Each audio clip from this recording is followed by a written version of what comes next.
இன்றைக்கி நம்ம பார்க்க போகிற டாபிக் அமிலங்கள், காரங்கள் மற்றும் உப்புகள். நமக்கு ஆல்ரெடி தெரியும், கெமிஸ்ட்ரினாவே நம்ம சுற்றி இருக்கிற பொருட்கள். அப்போ ஆசிடும் பேஸுமே நம்ம சுற்றி இருக்கிற பொருட்கள் ஏதோ ஒன்றா தானே இருக்கணும். அப்போ அமிலங்களுக்கு எடுத்துக்காட்டு என்னென்னு பார்க்கலாமா? Vinegar, lemon juice, soda, battery. காரங்களுக்கு examples baking soda, floor cleaners, soap, detergent. இந்த சோப்பில் நம்ம குளிக்கிற சோப்பும் வரும், துணி துவைக்கிற சோப்பும் வரும்.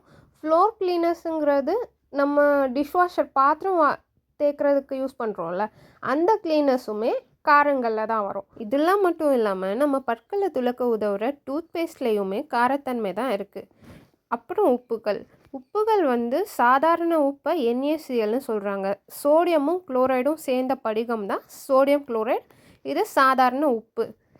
அடுத்து பார்த்தோன்னா அமிலங்களோட கேரக்டரிஸ்டிக்ஸ். அமிலம் அப்படிங்கிறது இங்கிலீஷில் ஆசிட்னு சொல்கிறோம். அந்த ஆசிடுங்கிற வேர்டு அசிடஸ் அப்படிங்கிற ஒரு லத்தீன் மொழியிலேருந்து வந்தது தான். இந்த அசிடஸோட பொருள் புளிப்பு சுவை. அமிலங்கள் பார்த்தோன்னா pH வேல்யூ 7 விட கம்மியாக இருக்கும். pH வேல்யூ மொத்தம் எவ்வளோன்னா 0லேருந்து 14 வரைக்கும் இருக்கும். அதில் 0லேருந்து 7னா ஆசிடு, 7லேருந்து 14 இருக்கும்போது பேஸு. அதாச்சும் 0 to 7 அமிலங்கள், 7 to 14 காரங்கள். 7 கரெக்டாக அந்த மிட் பாயிண்ட் இருக்குல்ல, அது என்னென்னு கமெண்ட் பண்ணுங்கள். அமிலங்கள் நீல நிற லிட்மஸ் சிவப்பு நிறமாக மாற்றக்கூடியது.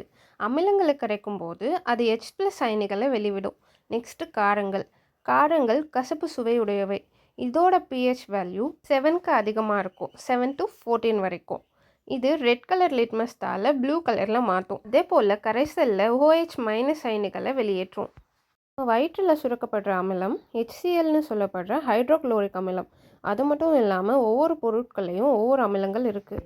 வினிகரில் இருக்கிறது அசிட்டிக் அமிலம், தயிரில் இருக்கிறது லாக்டிக் அமிலம், ஆரஞ்சில் அஸ்கார்பிக் அமிலம், ஆப்பிளில் மாலிக் அமிலம், டீ டேனிக் அமிலம், திராட்சை டார்டாரிக் அமிலம், தக்காளி ஆக்சாலிக் அமிலம், எலுமிச்சை சிட்ரிக் அமிலம், எறும்புகளோட கொடுக்கில் இருக்கிறது ஃபார்மிக் அமிலம்.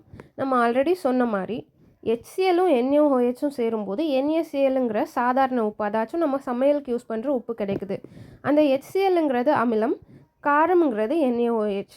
HCl NaOH இதில் இருக்கிற Clலும் NaOHல இருக்க Naவும் சேர்ந்து NaCl கிடைக்குது. HClல இருக்கிற Hம் NaOHல இருக்கிற OHம் சேர்ந்து H2O வாட்டர் கிடைக்குது. ஸோ அமிலமும் காரமும் சேரும்போது உப்பும் நீரும் கிடைக்குது. ஒரு கரைசல் அமிலமாக காரமானு கண்டுபிடிக்கிறதுக்கு நிறங்காட்டிகள் பயன்படுது. First litmus test. Blue colour லிட்மஸ்தால் ரெட் கலரில் மாற்றினா அது அமிலம், ரெட் கலர் லிட்மஸ்தால் ப்ளூ கலரில் மாற்றினா அது காரம். நெக்ஸ்ட்டு ஃபினாப்தலின் போடும்போது அமில கரைசலாக இருந்தால் நிறமற்றதாகவும் காரக்கரைசலாக இருந்தால் இளஞ்சிவப்பு அதாச்சும் பிங்க் கலர்லையும் மாறும். மெத்தில் ஆரஞ்சு போடும்போது அமில கரைசல்னால் இளஞ்சிவப்பு நிறமும் காரக்கரைசலாக இருந்தால் மஞ்சள் நிறமும் கிடைக்கும். pHக்கு அப்ரிவேஷன் என்னென்னா பொட்டென்ஷியல் ஆஃப் ஹைட்ரஜன். அதாச்சும் ஹைட்ரோனியம் அயான்ஸ்க்கும் ஹைட்ராக்சைடு அயான்ஸ்க்கும் இடையில் இருக்கிற ரேஷியோவை தான் pHன்னு சொல்கிறாங்க. தேங்க்யூ.